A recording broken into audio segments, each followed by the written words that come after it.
Okay, good morning. Can you hear me? We're good. I'm going to just start today. We're talking about modeling experimental evolution, one of my favorite topics.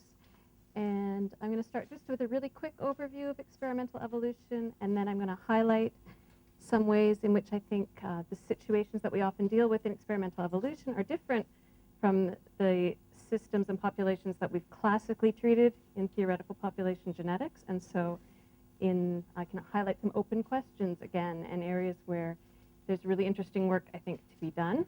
And then we're going to do sort of two little case studies.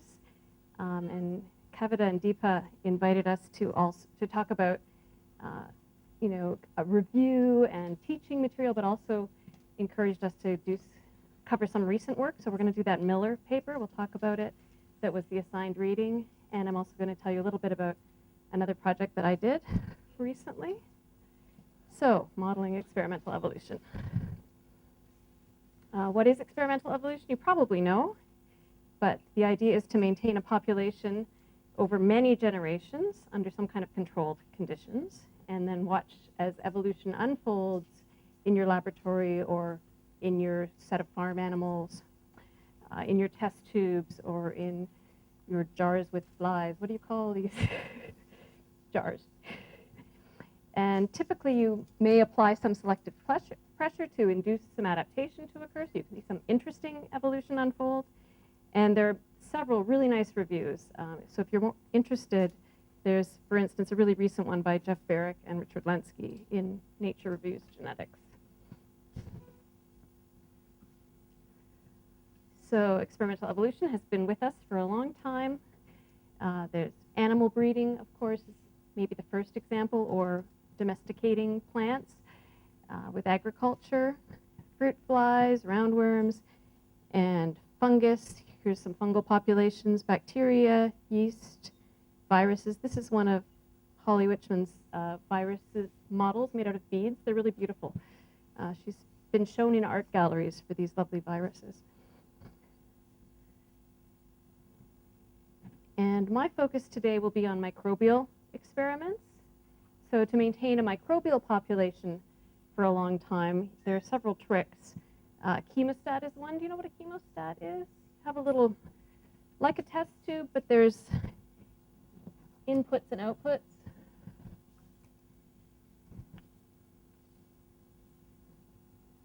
So you have some fresh medium flowing in, and you have a drain out here with whatever's in there coming out, and you maintain, say, a population of bacteria in liquid culture here. Serial transfer, also liquid or on plates. I'm going to talk about both of those in more detail later, so I won't tell you too much now. And there are a lot of advantages to working with microbial populations. You can get very large population sizes, which helps if you want to see evolution happen, and also short generation times help. You can replicate populations, so do the same experiment, watch evolution happen many different times, and see how variable or how predictable it is. And we always say the fossil record is in the freezer, so you can, if it's E. coli, for instance, you can keep the ancestors in the freezer and resurrect them when you need them to compete them again with, and compare them with what has evolved. The classic example of evolution of E. coli is Lensky's long-term line. So Richard Lensky at Michigan State started 12 genetically identical populations of E. coli in 1988, and they've been evolving ever since. And I think in 2010, they passed 50,000 generations they've been evolving. And so they've seen really significant genotypic and phenotypic changes, some of which happened in all of the lines and some of which only happened rarely in one or two of the lines. It's been a really interesting experiment, and it inspired a lot of work. So fortunately, unfortunately, little of theoretical population genetics was developed with microbial populations in mind. And so the good news for me is that if I want to work on viruses or bacteria, typically we want to look at haploid asexuals in experimental evolutions with microbes. And there are exceptions. But this makes the math easier, not harder. All right, so this is nice. The bad news is that there are many other features of experimental evolution populations that aren't really addressed very well, or very naturally anyway, by classical models in population genetics. And I'm going to highlight 6 of those coming up right now. But this bad news is really good news, right? Especially for theoreticians, because there are opportunities to contribute and lots of really neat open questions. So point 1 is you can't stop adaptation. And this line is actually a quote. Well, it's a euphemismized quote, maybe, or by Isabel Gordo. And Isabel, shook her cigarette in my face one day and gave me this long tirade, which involved a lot of expletives, which I will not repeat here, but it was sort of along the lines of, you can't blankety blank stop the blanking bugs from blankety blank blank blank evolving, no matter how blankety blank you try, kind of thing. And if you know Isabel, you can really picture this conversation, right? So typically experimental evolution, is characterized by a lot of adaptation. There are many sweeps of beneficial mutations, there are many fixations, and as I said, substantial phenotypic and genotypic change. And here, this is by another Portuguese, João.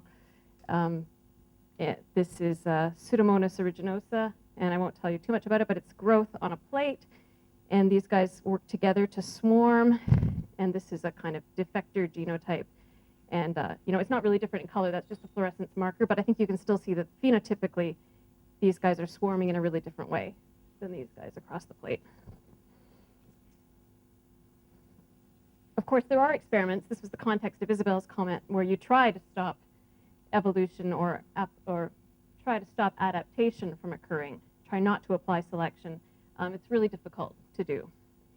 And so as we discussed yesterday, and as we're going to discuss again when we talk about this Miller paper, some new theory which captures the dynamics of this rapid adaptation is necessary and being developed. And isn't that a great coffee cup? So point 2, another big way in which classical popgen doesn't address experimental evolution as well as it might, is that the selective advantage of these beneficial mutations, is typically not small. So this is a paper by Jim Bull, Big Benefit Mutations in the Adaptation of a Bacteriophage to Heat. Let's start down here at 37 degrees.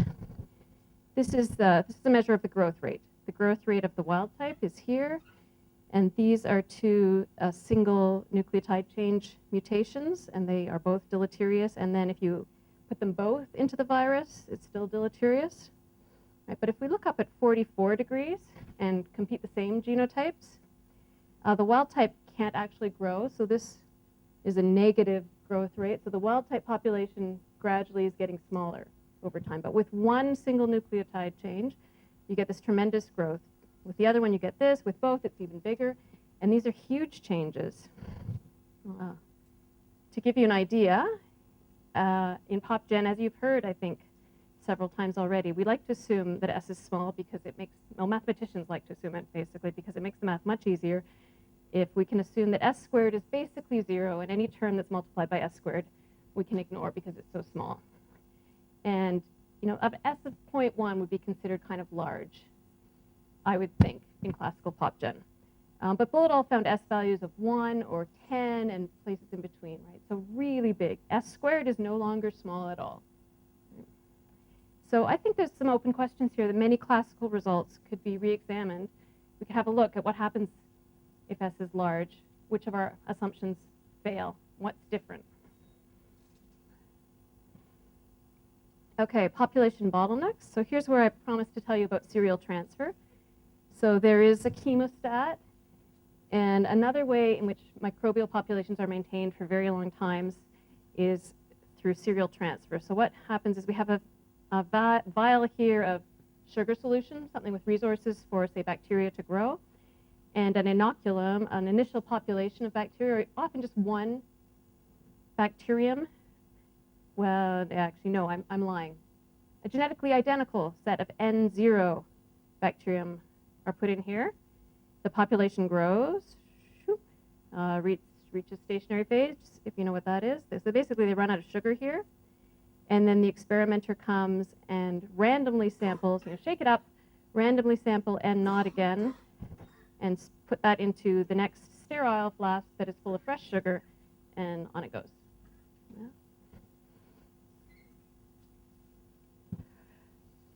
So in population genetics, as you've heard, we like to assume that the population size is constant, or at least that we could replace it with an effective population size that's constant, as Brian explained really nicely yesterday.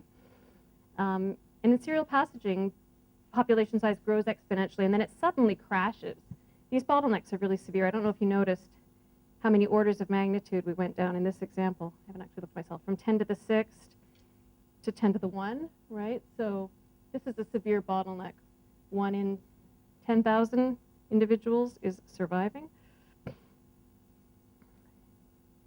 So these bottlenecks have really strong implications for the trajectory of evolution. In particular, they have implications for the probability that a new mutation survives. And these implications are actually not, in all cases, we can't get away with the effective population size formalism. It's awkward for various reasons in some cases. So there's more to be done there. And I'm going to tell you more than you ever want to know about this tomorrow. And I think population bottlenecks are also important, not just for experimental evolution, but they occur in natural populations all the time, right? Seasonal mortality. I was just reading a paper about honeybees and how the honeybee population crashes down every winter and then grows up, maintained over the summer, then crashes down. A few of them survive the winter in the colony. They actually shake.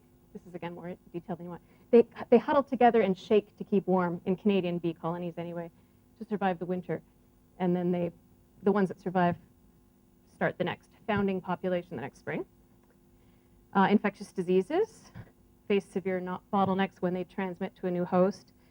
And here's a picture of, some virus getting through some epithelial boundary and founding a new population in a host.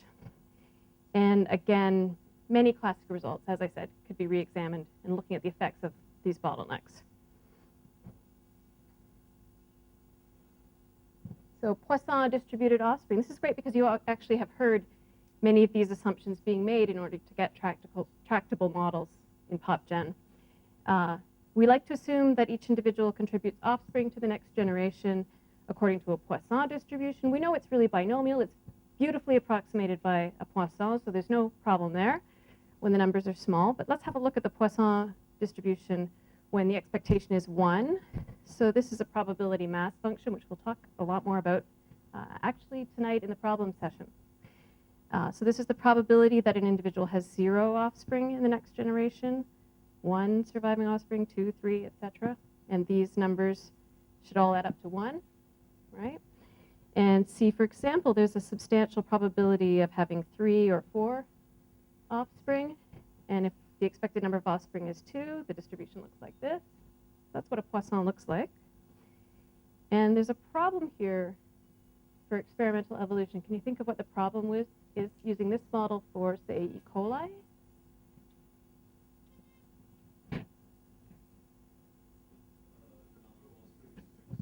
Yeah, exactly.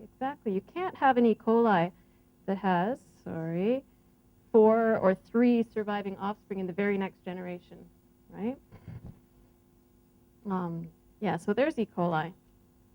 They do not have Poisson distributed daughters. For those of you who work on like tigers or bears or things that are just a little bigger than E. coli, you may not know, but they're these rod-shaped bacteria, and then it's almost like a little drawstring is formed on the inside, and they pull it in and kind of snip the 2 E. coli apart, but they always have 2 daughters. And maybe they have situations where there's only 1 daughter that survives, but they never have 3 or 4. And in fact, for a lot of the work that I do, stochastic processes, we call this kind of event here, like having 10, this is a high impact, low probability event. It means it happens rarely, but if it happens, it can change things a lot. And these kind of events have large impacts on probabilities that we predict. And so I actually have a student working on it right now. I haven't looked at fixation probability, for instance, if we use a better offspring distribution than this for E. coli, but my prediction is that it's going to be quite different because these high impact, low probability events will be gone. So again, I call that a binary offspring distribution. 0, 1, 2, those are your only options. And we'll see what happens with our PopGen predictions for fixation probability in particular. Okay, mutators are another area that a lot of good work has been done in. So it's very convenient to assume that the mutation rate, which is the probability that a new mutation is created in each generation, is constant over time. But a really common feature that has emerged in experimental evolution of bacteria in particular is that mutator phenotypes arise. You can imagine it's really easy to make a mutator, right? Because you have a lot of machinery in your cells that is just DNA repair machinery, trying to stop mistakes from happening. And it's really easy to break something. So a mutation can easily break things in general. It's easier to break something than to make something new. And if you break the DNA repair mechanisms, any of them, you become a mutator. The mutation rate for that cell and its lineage is higher after that. Right? So these mutators that break various DNA repair mechanisms have occurred in a lot of experimental evolution. And then once you have a mutator, the mutator genome, well, it's more likely to have offspring with mutations. It's more likely to have offspring with deleterious mutations, but it also is more likely to generate a beneficial mutation, just the right beneficial mutation that allows your E. coli to, or your bacteriophage to adapt to heat. No, mutators, that's not a good example. Your E. coli to adapt to heat, say. And so if it gets this lucky beneficial mutation, it can rise to fixation, and then you have a whole population of mutators after that. So here's an experimental example. This is a really recent paper, very recent. This is generations going by. Mutators were seeded in this experiment because they wanted to see if mutators would rise to fixation. So if you start with 50% mutators, here you can see the deleterious mutations are having an effect on the mutator frequency. It goes down, and then in each of these lines, at some point, the mutator got the lucky beneficial mutation it needed. Some of these are the same, and some of these are different beneficial mutations. And then zoom, the mutator allele hitchhikes to fixation with the beneficial mutation that it carries. Yeah, and this is a paper. I should have recommended this paper to read because it's a beautiful application of theory and experiment being compared. And it's my theory, so this is now my personal favorite paper. So point 6, growth on plates. So this is a picture from above and from below of the same Aspergillus nigilans population. This is from a collaboration I have with Arjan de Visser in Wageningen. And so what happens here, this is the third way that I said we could maintain microbial populations, the third most common way. There's chemostats, serial passaging, and growth on plates. So growth on plates, you have this agar or some kind of nutrient solid medium in a plate. And then in this case, a drop, an inoculum, is put in the very center of the plate that contains fungal spores. And the spores start to grow, and this colony expands radially. Right? The radius increases over time. The fungus takes over the plate. And that's the top, and that's how the bottom looks. And then, just like I explained yesterday for a yeast population, here we see the same kind of thing in fungus. So here, a beneficial mutation happened right here. And isn't it beautiful? You can see how the lineage spawned by that beneficial mutant grows faster than the wild type. And these are beautiful systems to work with if you're interested in beneficial mutations because you can see them. There's another one, even more beneficial. You can see it grows really fast compared to the wild type. It's taking over the plate. That's another big one. More going on there than just growth rate increase. It looks completely different phenotypically. Here's one that happened very late in the evolution in this experiment, right almost towards the end, a little beneficial mutation there. Okay, so there's a Nature paper in 1940 that describes these shapes the little ones and the big ones and everything in between. Just describes them. Doesn't explain, and says, you know, that it grows faster in this area. And we'd like to know, I'd like to know, as a kind of theoretical pop gen person, how fast is the frequency of the mutant allele increasing compared to the wild type in this situation? And to do that, I'd like to know what the area of this mutant colony is compared to the area of the wild type. And to do that, I need to know an equation for this boundary and this wavefront. Yeah, you with me? And this is a pretty basic question about evolution, not just for experimental evolution, but actually for any geographically expanding population, right? So spatially expanding range of a population. And so I worked on this with Arjan. And I'm going to show you, I'm going to do the math because it's kind of fun and it's really a question that I think the physicists, again, can get their teeth into. So I'm going to do the math on the board in a minute, but I'm going to show you the punchline now because I've got the slides going. So here are the results. So if we have, for instance, this beneficial sector, what we do is our model takes as input this radius, the radius of the wild type, and the point at which we think the beneficial mutation started, and how fast the beneficial mutation grows. You can see if we compare this line with this line, and we know that it started here, we can get a measure relative to the wild type, how fast does the mutant grow. And as output, our model predicts this boundary between the two. So it's doing pretty well. On this blue line, there's one important angle that will keep coming up in the math, and it shows that angle, but you don't need to worry about that now. So here's another example. This one looks pretty different. And there's the model prediction for the boundary. Not bad. Here's another one. This is really, I think that's the best one. Lovely.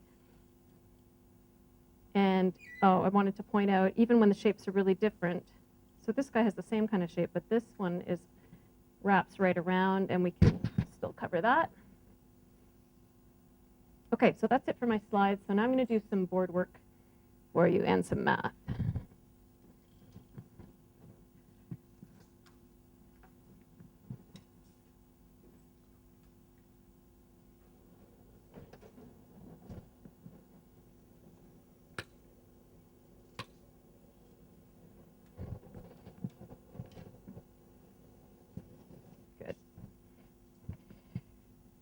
So our goal, as I said, was to get an equation. I'm not going to do the wavefront boundary today with you.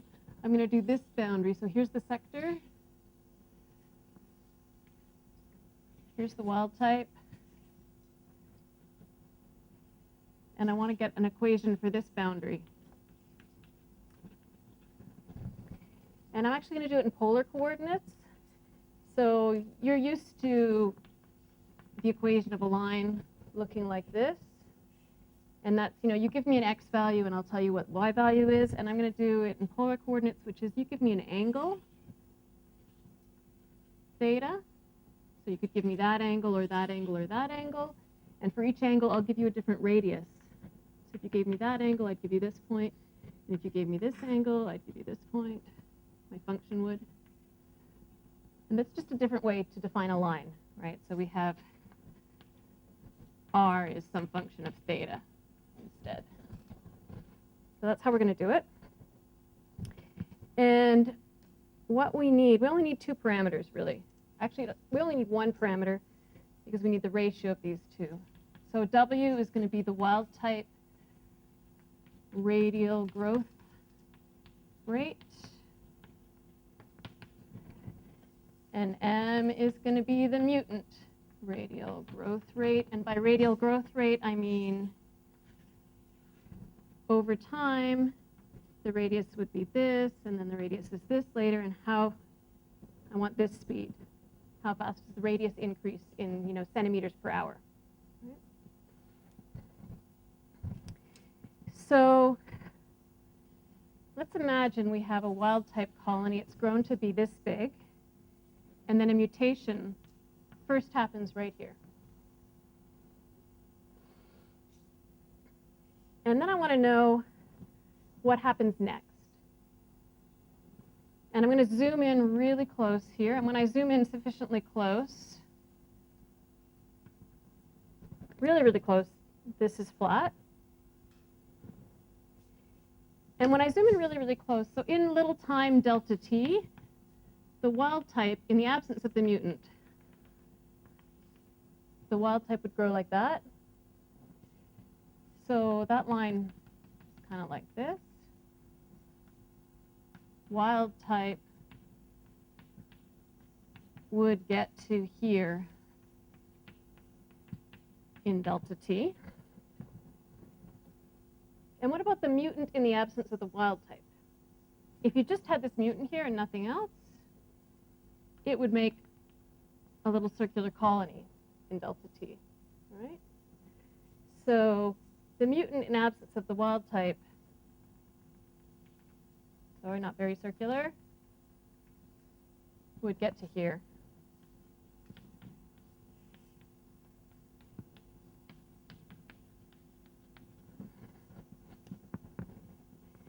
Okay, so if the mutant would get to there, all those points in the circle, if the wild type weren't there, the wild type would get to here if the mutant weren't there. Can you tell me where's a point that the mutant and wild type would reach at the same time when they're both there? This is really the only big intellectual thing to see here, and then the rest kind of will follow. Yeah? Yeah, exactly. Excellent. So right here, that's the point that they would reach at the same time when they're both there. I'm going to call it B for boundary.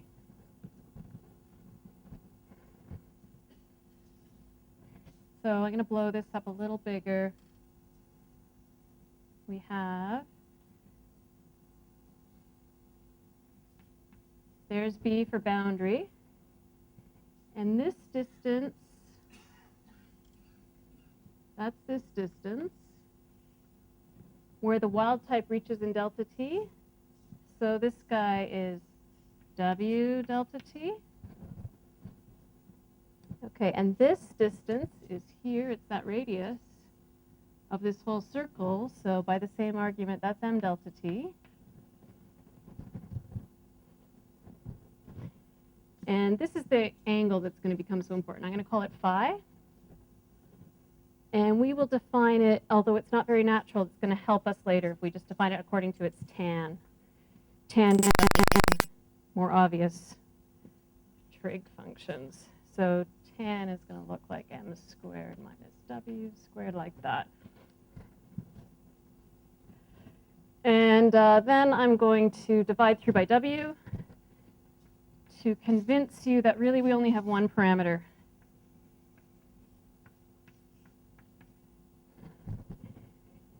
Which is the relative growth rate of the mutant compared to the wild type, right, in this. And I'm also going to point out that the mutant and the wild type, their growth rates aren't changing. So this tan phi, this is really just some constant. I'm going to actually just call it k later because it's easier to write, and it's a constant. Constant depends only on m over w. Okay, I think that's all we need to say about that. So later in time, actually I can just use this figure again.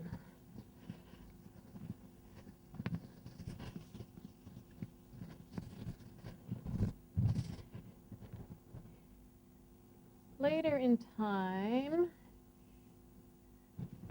we have a certain amount of the boundary, say, worked out. Just pretend that we do, even though we're nowhere near knowing what that would be. But suppose we had the boundary up to point B, and we want to know what would happen in the next little delta t. Where would the next boundary point be? Okay, we'll talk about that next. So again, I'm going to focus in, blow up just that little bit. So I'm going to, again, say that my wild type wave front there, this is all the wild type. It's flat. And I've got some boundary and some mutant. Over here we have the mutant. And this is point B. And we're going to use the same kind of argument and figure out where B prime, the next boundary point, will be.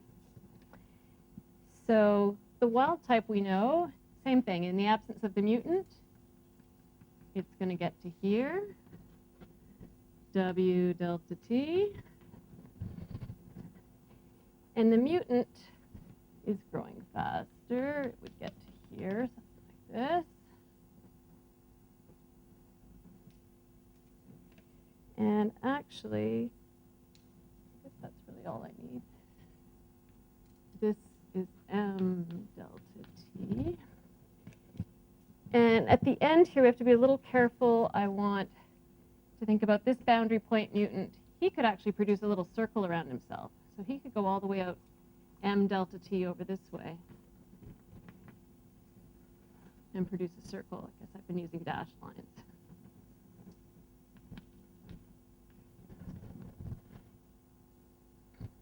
Okay, that looks less confused or less convincing than it should.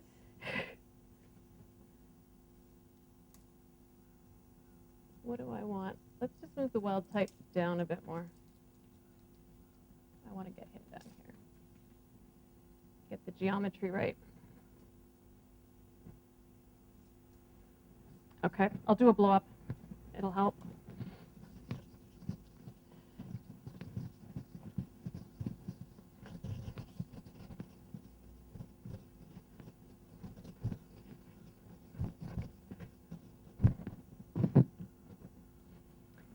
So let me see if I can do a better job for you. Mutant, boundary, wild type. I want a point here that's going to be B prime. B prime is on this semicircle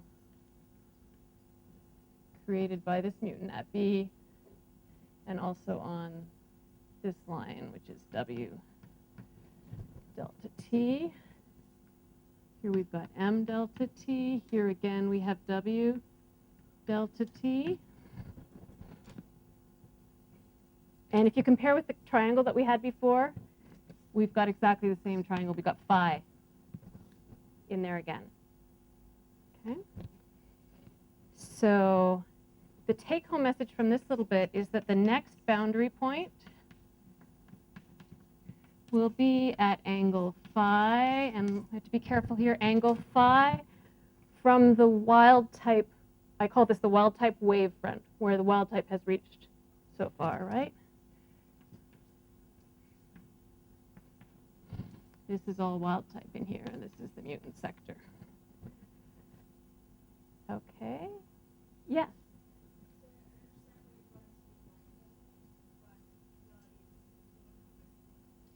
Yep.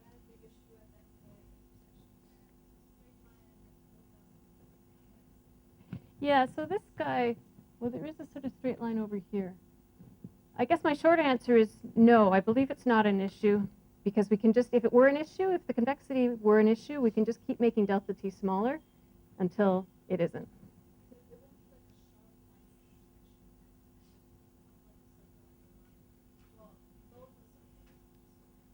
Yeah, so you, like here. Yeah, but if you come in close enough, both this line and this line will be straight. And if one of them's still curvy, you just go even closer until you get them both straight. Yeah. I agree, it's not completely obvious, but yeah.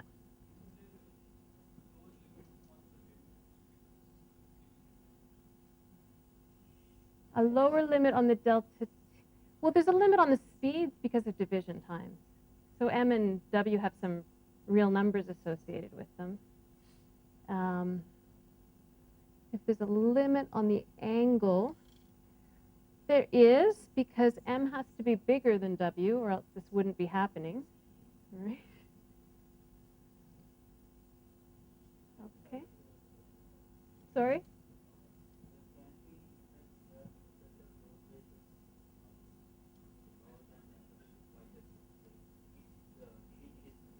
Yeah, okay, so the question was, what happens if there are deleterious mutations in this situation? I can tell you that. So suppose a deleterious mutation now happens here.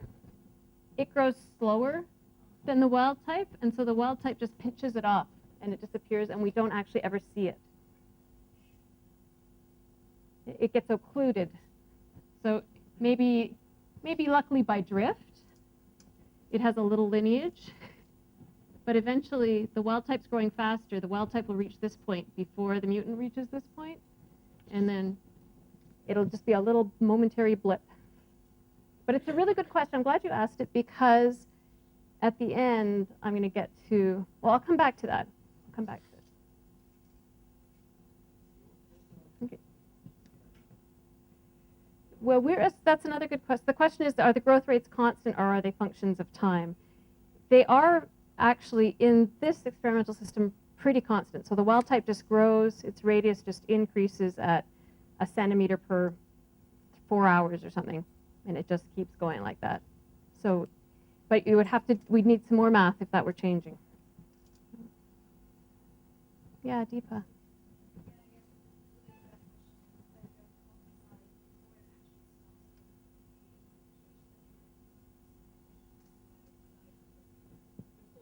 Before it reaches the limits of the, yeah, absolutely. Yeah, we stop them. I mean, you pick the number of hours, but occasionally we have problems, actually, where you have to throw out a dish because there was a really good mutation, and that dish, it reached the boundary before the experimenter came in to stop that day's experiment. And so we don't really want to deal with that case. Throw it out. Okay. So we've got B and B prime. We've got phi. Okay, more sketches coming up. Actually, this is all we need to get this R of theta that I talked about. So now this is really challenging my sketching abilities, this lecture.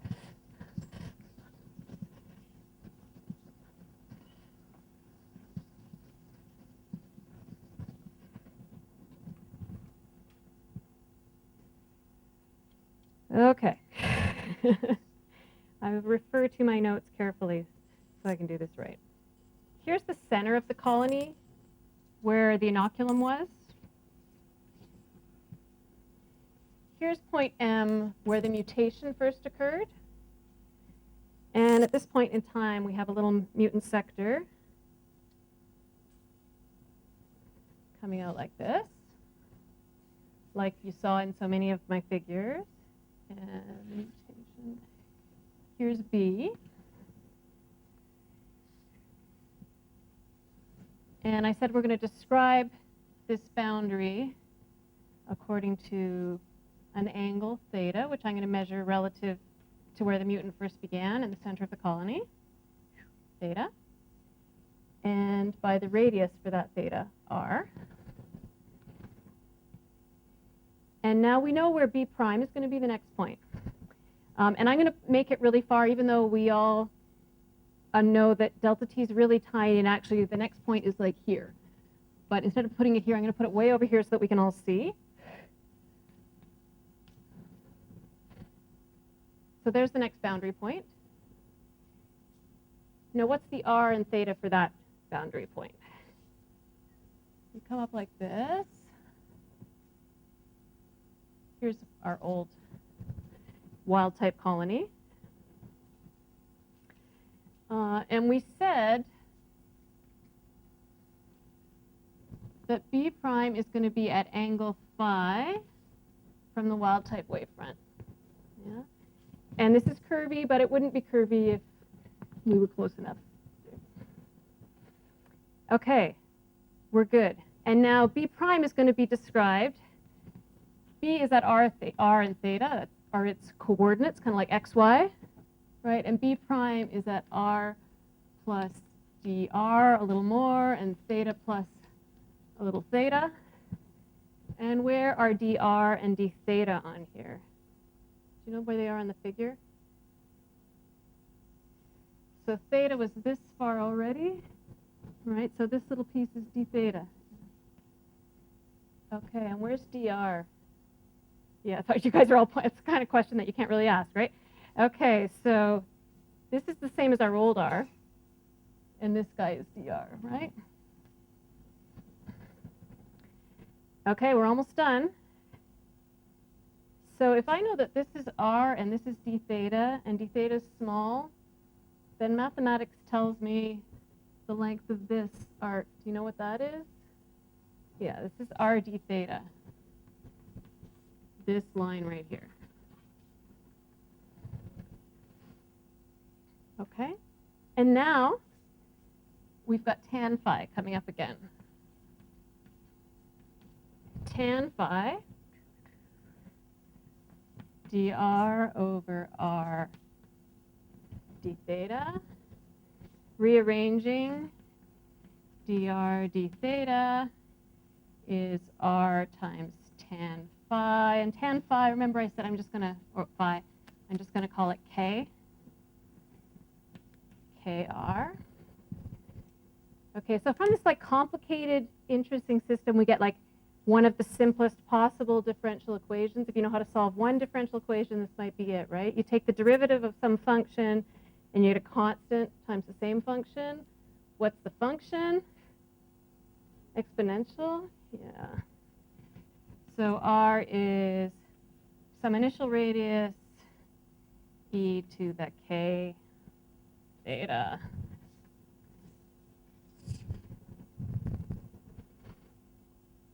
And that equation gives you this whole line and continues it. You give me any angle, and I'll tell you what radius the boundary is at for that point. And that is the lines, the red lines that I plotted on the slides when I showed you the answer. So, oh.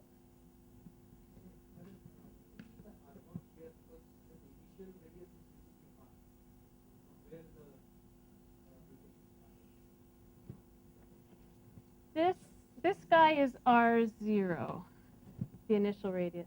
Huh? Yeah. Yeah, sorry. I should have put that on there. More. Okay, so, and remember K only depends on the relative rates. So given the relative growth rates of the mutant and the wild type, we can predict that whole boundary. And we can actually also predict the whole wave front, this piece too, although we're not going to do that today. And the reason I showed you this, other than it's so elegant and fun for me, is that it's kind of a really simple, physically motivated question that hadn't been answered until a couple of years ago. And I was working on it, and David Nelson was also working on it at Harvard. And he's done a lot more with, for instance, diffusion. He's done diffusion models where instead of everything growing, all the little fungi, they're stretching out. What are they called? Hyphae. Thank you. The hyphae are stretching out and growing, and they can go, left or right. They don't just always march forward. And then you get situations where a beneficial, a deleterious mutation, for example, by drift, might exist for a little while before it's pinched off by the wild type. And you also get situations of great interest to me personally, where you have a beneficial mutation, which might start to grow, but just by random chance. This is drift, right? This do-do-do-do-do-do. It's a random change in allele frequency over time. By drift, it might get pinched off, even though it was beneficial. So we can start to think about fixation probabilities for beneficial mutations in expanding populations. So there's a lot of neat population genetics, and then we can do the experiments in the lab. So I think it's a great system. Okay. Onward. Any more questions about that? We're going to do a complete change of pace now. The end of fungus for today. Okay. So I got a lot of questions after my adaptation lecture, and there's this gorgeous figure, figure 1 in Miller et al., the assigned reading, which you all have done, I'm sure, and you're all keeping up. So I thought I'd talk a little bit about this figure, even though it really relates to yesterday's lecture on adaptation. But it's so lovely and clarifying. Yeah.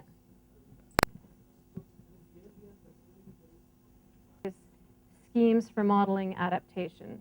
And the classification is really nice and useful, so I'm going to reproduce it here a little bit, although I'll try not to write too much. So the top level question is exactly this. Can one beneficial mutation arise before the first one has already fixed? Right? So do they come sequentially, one after another, or on top of each other? So let's say sequential beneficial mutations. And that divides the world into two places. Strong select, this is selective sweeps happening one by one. My picture of selective sweeps. And over on this board, they call it the interference regime, which is actually pretty good, I think. So this is what we would call clonal interference or the multiple mutation regime, mutations happening on top of each other, beneficial ones. And then the next level question is, what does the fitness landscape look like?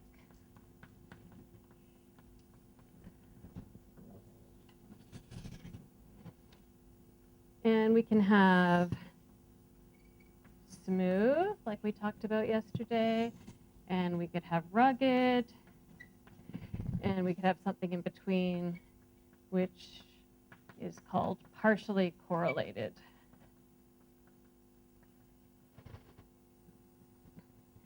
And this is no epistasis, complete epistasis. So over here, you remember each fitness distribution of a mutant that differs in only one base pair from the wild type is just a completely new random draw from possible fitnesses. It has nothing to do with the genetic background that it was already on.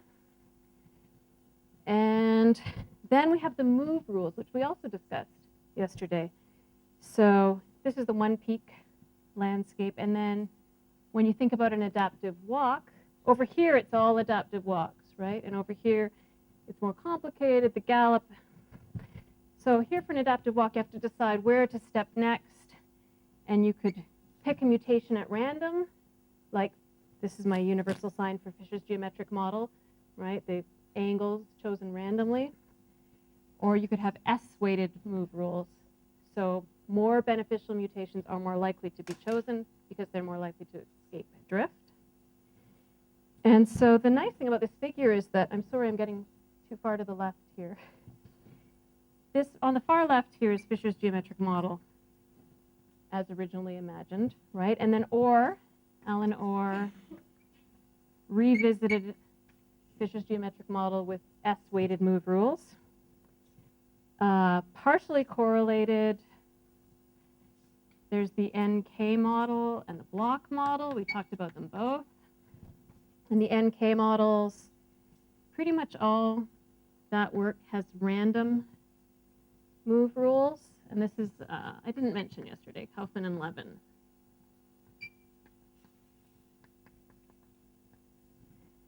And the block model has been done both ways. Originally, this was the Perelson and Mackin formulation. Bless you. And this was Orr again, I believe. And then uncorrelated landscapes with single steps, adaptive walks. They came up later, and so they all pretty much use S-weighted move rules because they're more biological. And Gillespie, who we talked about yesterday, did the first of those, and Orr did a model over here as well. And Rokita from Idaho, now in Florida, did some nice work here. And Paul Joyce, also from Idaho. This paper is from the Idaho group. And now over here, interference. We can have a smooth landscape. And I'm going to actually, using my vast experience of board work, I'm going to put partially correlated. And rugged, way over here. Bless you. And then we're going to talk, there's another decision level on this side that isn't over there, which is when a new beneficial mutation occurs on top of another, well, not necessarily on top, while another beneficial mutation is en route to fixation, which genetic backgrounds can the new one occur on? So, what do I want to say? Which background for, I'll say, mutation, beneficial mutation number 2 is the question. Because as we talked about, the initial work in clonal interference only allowed new mutations to happen on the wild type, or at least on previously fixed backgrounds, right? So this is the Garish and Lenski clonal interference paper. And there's also been work by Paulo Campos, Brazilian, and Klaus Wilke in Austin there. Or we could say, oh, they could happen on the nose. This is Michael's work. So again, I'm talking about your work in front of you. So maybe the new mutations only occur on the best fit, on what's currently the best fit genotype in the population. And this was Desai and Fisher.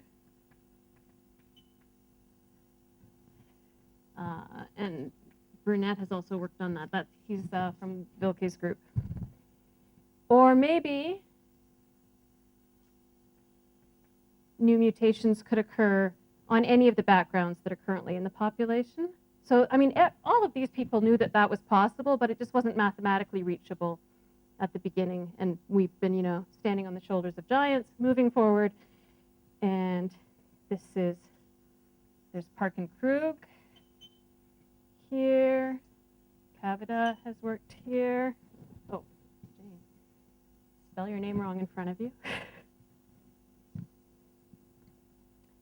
And then there's also, these guys mention, there are some models that are general enough to be at several places or encompass kind of bigger regions of this parameter space, including Kavada's and one that I did with David Krakauer long, long ago, and Tegrenus. And I think that's pretty much the field. This is Pishoni's group, Tegrenus et al. Okay, and as I said here, this is where these questions about the adaptive walk, the steps, one step after another, what's the size of the steps, what's the number of steps, that's all over in this space. And over here, we care about things like the speed of adaptation. How fast does fitness change over time, or the divergence over time? How fast do genotypes change over time? Substitution rates.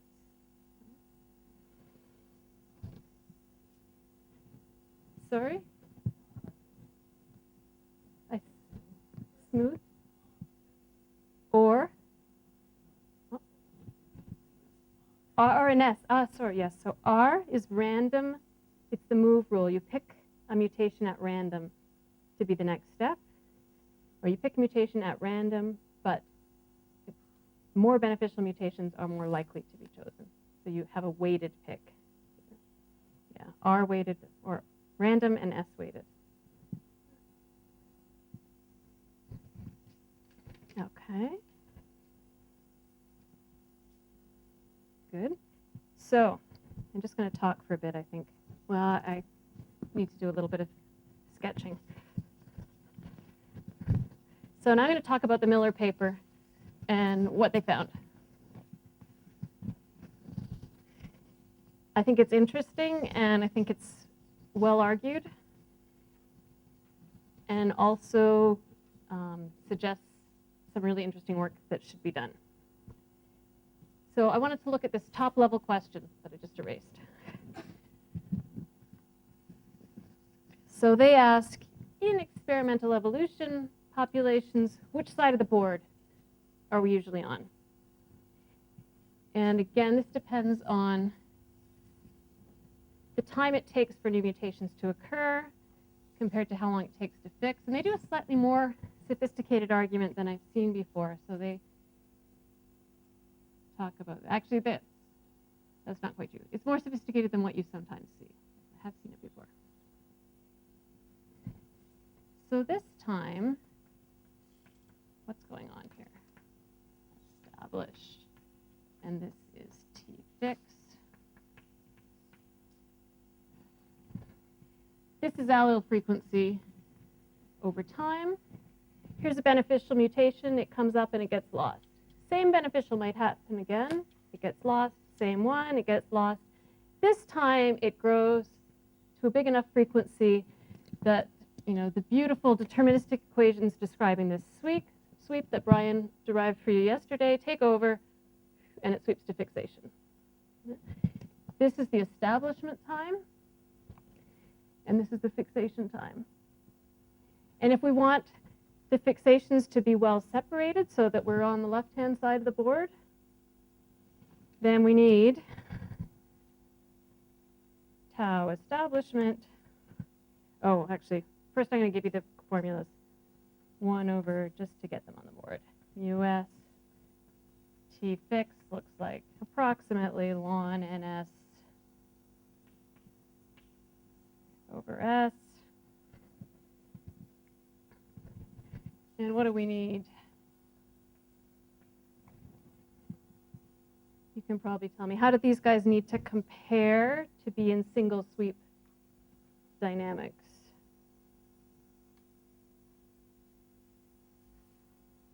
Which one needs to be longer in order for things to happen one by one? Yeah, exactly. The establishment time. This has to be longer than this, because then you have to wait a long time before the next one comes, and then wait a long time before the next one comes. Exactly. So we need this greater than this, and we get from that, well, you could do the math. I guess I should do much greater. And then they plug in typical values for experimental evolution and say only for populations that are pretty small by microbial standards, by microbial experimental evolution standards, are we on the left side of the board, which is consistent with what a lot of people have seen in these experiments, right? And they do a very small bottleneck as one of their protocols in that paper. And that population, they argue, is just on the borderline. It's kind of here. And their larger, more normal bottleneck sizes are all over here. I'm going to leave this, come back to it. Okay, so most experimental evolution is on the right side of the board. So the next question, sorry, I've just erased it. The next level of question was the landscape, smooth, partially correlated, rugged. So how smooth is the landscape? And here I think their answer is only for their system, maybe even for their organism, maybe even only for their organism under the selective pressures that they are applying in that experiment. But it is what it is. So we have one answer to this question for one particular situation. We don't know how general it is.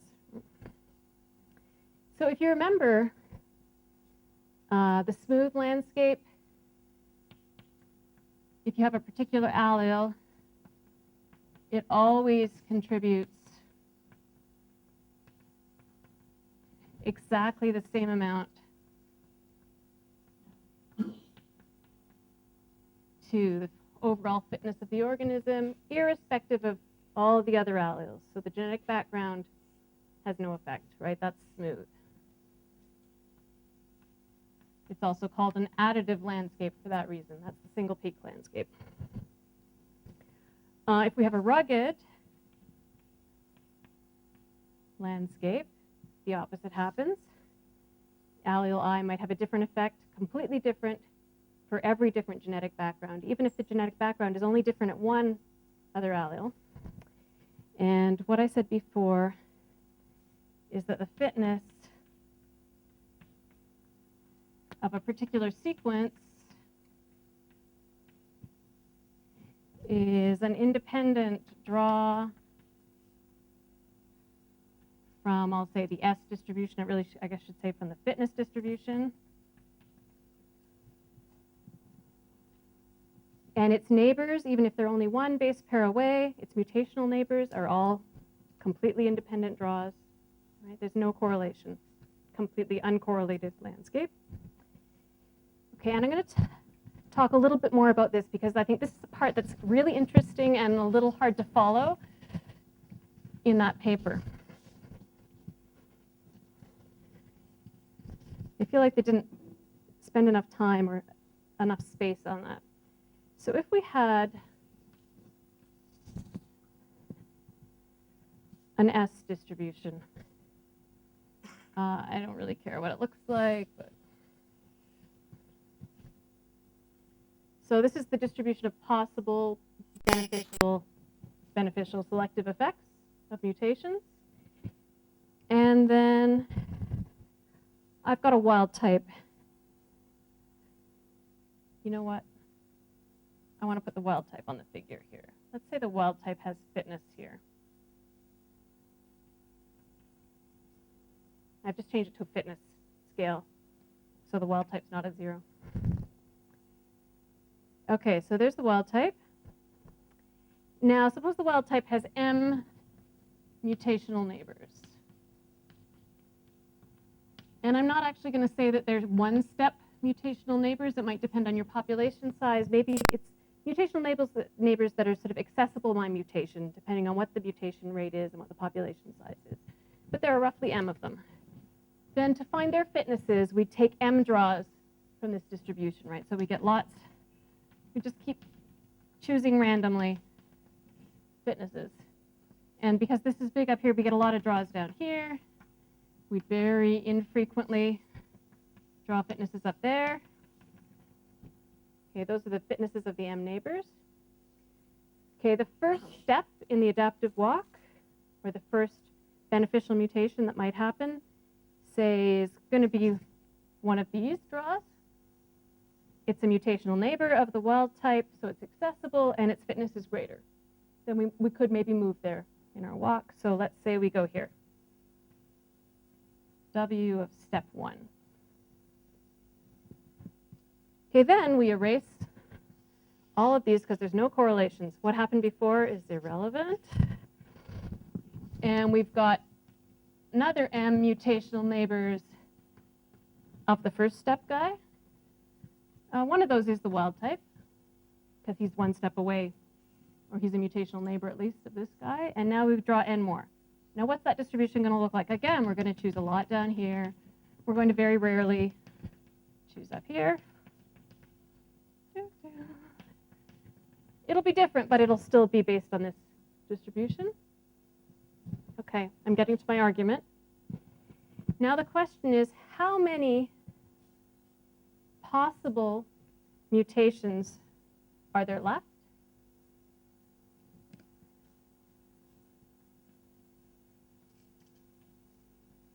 How many of the W's now are greater than W1 to be step 2? Yeah, sort. And yeah, kind of rhetorical question. You're right, it's this, the area under this curve above there. And in principle, if you have only M samples, how did I write it? If step 1, you have to get used to thinking about this in the adaptive. I'm stepping back to the adaptive walk literature. You'll notice that I'm talking about steps, but I think that's helpful here. We think about the rank, the fitness rank of an individual organism. So the rank of the wild type was not very high. Out of its M mutational neighbors, it was, rank M over 2 or something. But the rank of step 1 was something like the third best out of the M, was 3 out of M. And if step 1 is 3 out of M, you only expect like 2 or 3 in your second drawing from the distribution to be bigger than step 1. Does that make sense? So their argument is that you can only expect let's say R for rank, R of the random drawings, or R of the W's for step 2 to be greater than W1 if mutation 1 was rank R. So if you happen to take a step here for your first step, then you'd expect quite a few more possible. In your second drawing, there'd be many fitnesses that were greater than this one. And if you happen to draw a really good one for your first step, there's not very many more expected the next time you make a draw. Okay. With that argument in mind, let's talk about what Miller found.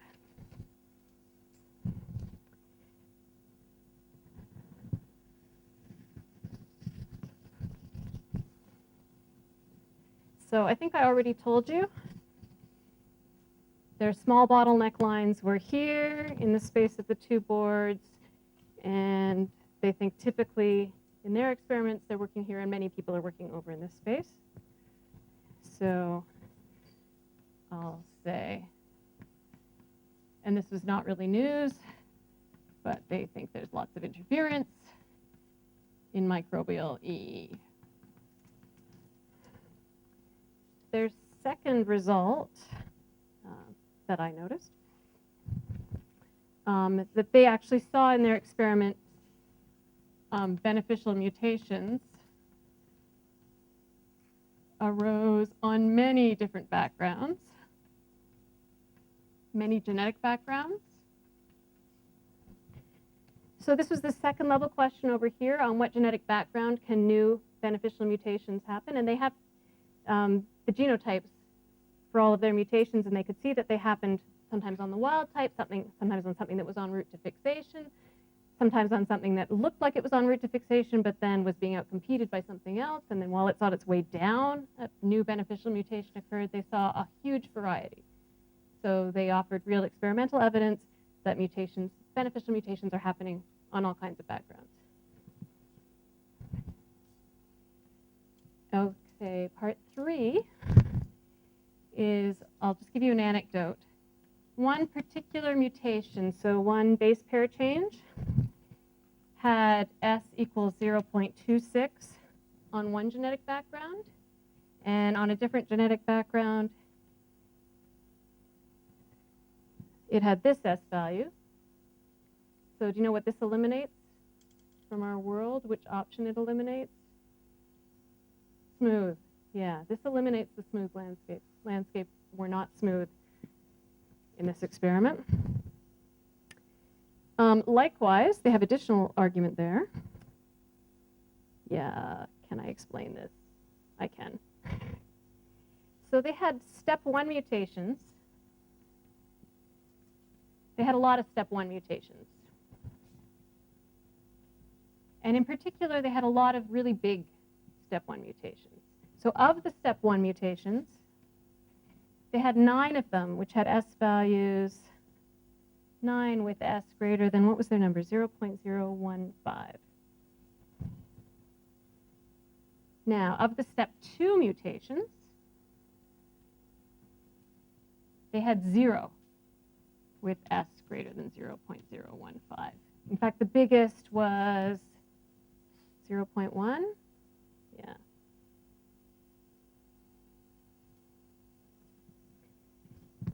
Now, if the landscape was smooth, every mutation has the same effect, irrespective of the genetic background. So some of these step 1 mutations that are really good, you'd expect to see them. If they didn't happen the first step, they should happen in the second step. A lot of them should happen again. And there were no repeats of these 9 huge ones, right? So it implied that the fitness landscape changed after you took that step. These guys were no longer beneficial or no longer accessible. Right? So this is more evidence that things are not smooth. The landscape is definitely not smooth. So is the landscape rugged?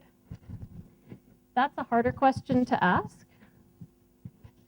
And if so, how rugged? But here's where, oh yeah,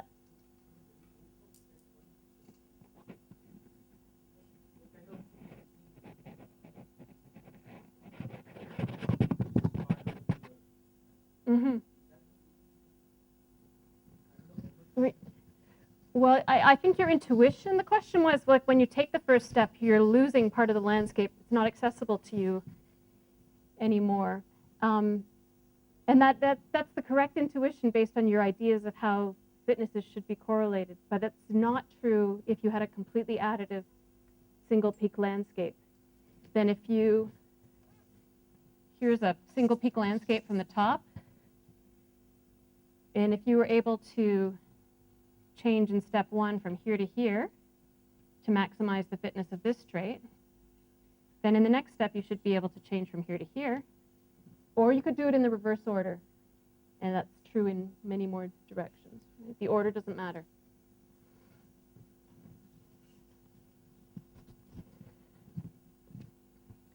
Okay, so is the landscape completely rugged?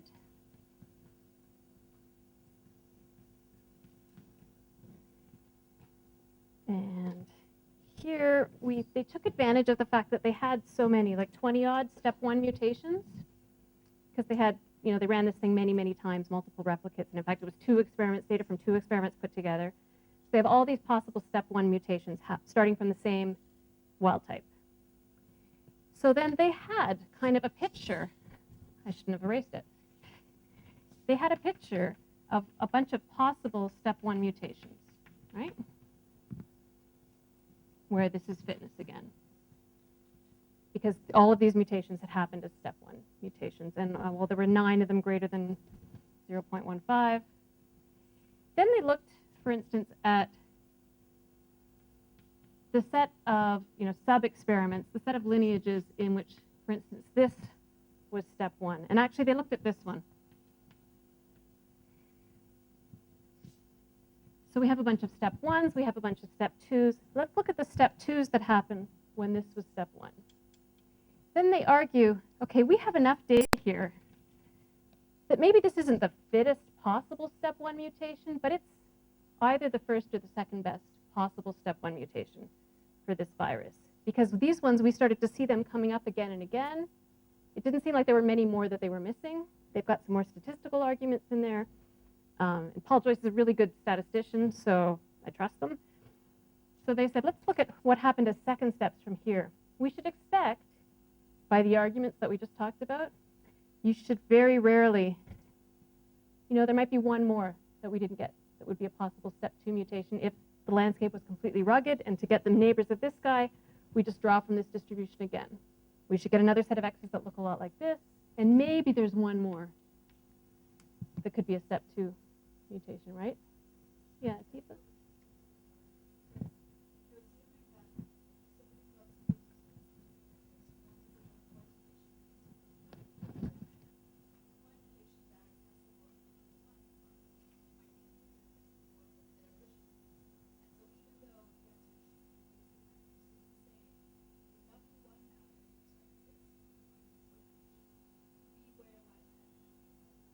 Yeah, and this is your intuition is totally right, and it's based on your absolutely correct intuitions about correlations. But if it's a fully rugged landscape, it doesn't work that way. That's the point. That if it's a fully rugged landscape, yeah, it's actually doesn't. It's hard to wrap your head around what a fully rugged landscape would be because it doesn't make much physical sense. It means to get the next set, it doesn't matter where the first guy was. His mutational neighbors are just completely random draws from exactly the same distribution. So I think why you're troubled with it is that this is not a physical model. I mean, it doesn't make a lot of physical sense. We could talk about it. So anyway, if you buy the argument, there should only be maybe one guy here, and they found 9 step 2 mutations up here. And they expected 1 or 2, and they do the statistics and say, okay, we can definitely exclude this model. The landscape is not fully rugged. Right? So they've decided, this is why I've left this on the board over here. So they've decided, at least for their experimental system, we're on the right side of the board, where interference is happening. Interference is happening to such a great degree that new beneficial mutations are happening on all sorts of different backgrounds en route to fixation. So it's the adaptive gallop. And we are definitely not over here. Remember when I had the first figure? Maybe you don't, but I put it over here. We had the smooth landscapes, and we had all this work that had been done on adaptation and smooth landscapes over on this side of the board. And so at least their system isn't there, and it isn't here. And notice there's this is why I left this up here. There's this big gap, right? This work has yet to be done.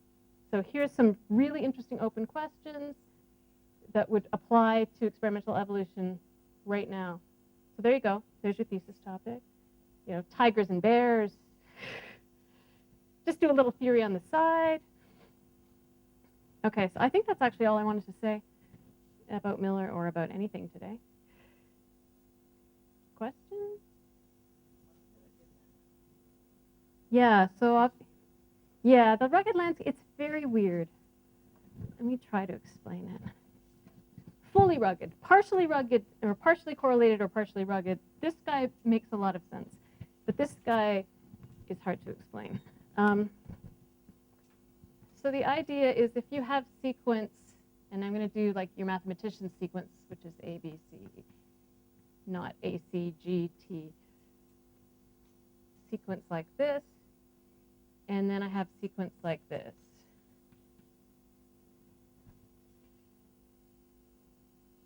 And this is your wild type.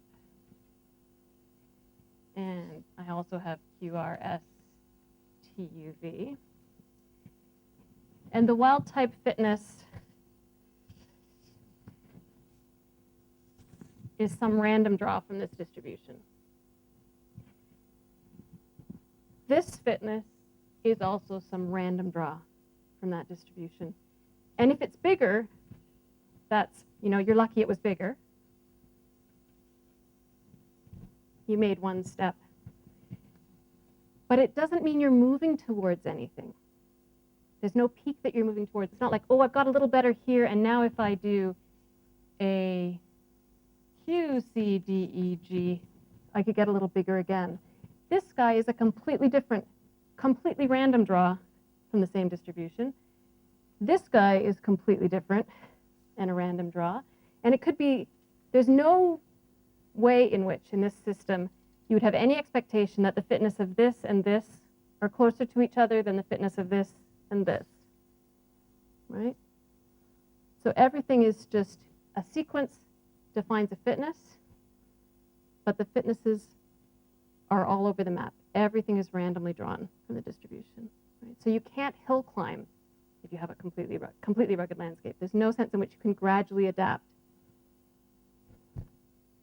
You just kind of have to get lucky.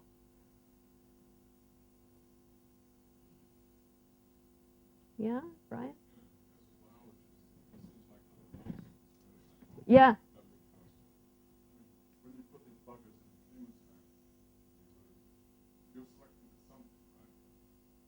Yeah. No, I think it is utter nonsense. Yeah. Yeah. Well, it is utter nonsense, and you see that it's not been worked on much, but it's like the extremes. They're the two extreme distributions, or the two extremes of possibilities, the smooth and the rugged, and the truth is somewhere in between. This completely smooth landscape is also utter nonsense. It's zero epistasis. Right? But it's maybe less utter nonsense, but...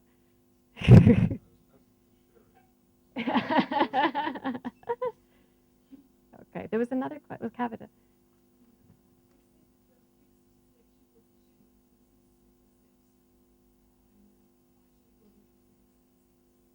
I believe so, yeah.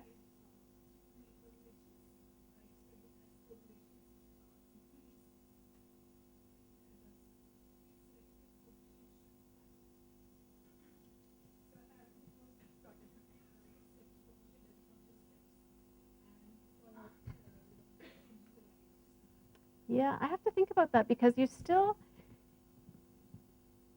if you happen to get, you do a random draw, the neighbors of this guy, you get up here to step 2, You do a random draw. The neighbors of this guy, you don't get anything bigger. You stay there. You do another random draw.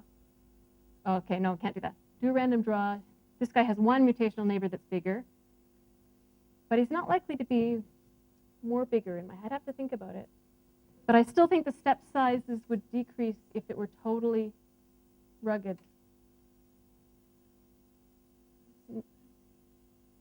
On a smooth landscape,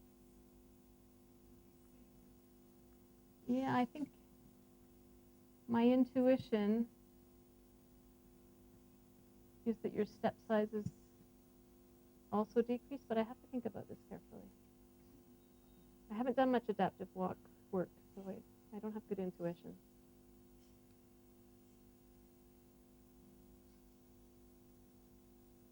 Yeah. Okay, good, we're done. Thank you for your comments and questions.